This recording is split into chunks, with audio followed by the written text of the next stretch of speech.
Friends, சின்ன சின்ன விஷயங்களுக்கு ஆசைப்படுங்க ஃப்ரெண்ட்ஸ். அப்படின்னா என்னென்னா, இப்போ ஹஸ்பண்டுக்கும் ஒய்ஃபுக்கும் சண்டை வந்துடுதுன்னு வச்சுக்கோங்களேன், உடனே உருன்னு போய் கோச்சிக்கிட்டு படுத்துக்குவாங்க, சோறாக்க மாட்டாங்க.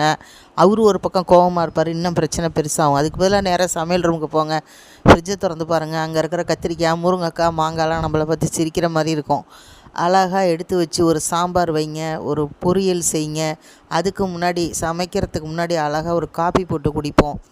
இதெல்லாம் ஒரு சந்தோஷம்னு நம்ம முதல்ல நினைக்கணும். நம்ம ஒரு காப்பி குடிக்கிறது நமக்கு சந்தோஷம், நம்ம சமையல் பண்ணுறது நமக்கு ஒரு சந்தோஷம் அப்படின்னு நினச்சி ஒரு கத்திரிக்காய், முருங்கைக்காய், மாங்காய் போட்டு ஒரு சாம்பார் வைங்க, ஒரு அப்பளத்தை வறுத்து வைங்க, ஒரு எல்லாத்தையும் எடுத்து வைங்க. உங்கள் வீட்டுக்காரர் சாப்பிட்டாருன்னா அந்த சண்டை, பிரச்சனை, கோவம் எல்லாம் முடிஞ்சிடும்.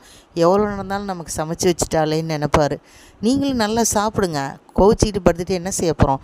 சின்ன சின்ன விஷயங்களுக்கு ஆசைப்படுங்க ஃப்ரெண்ட்ஸ். அதுதான் நமக்கு சந்தோஷத்தை கொடுக்கும். பெரிய விஷயம் மாளிகை கட்டுறதெல்லாம் கஷ்டம், அதை நினச்சி வருத்தப்படக்கூடாது. சப்ஸ்கிரைப் பண்ணுங்கள்.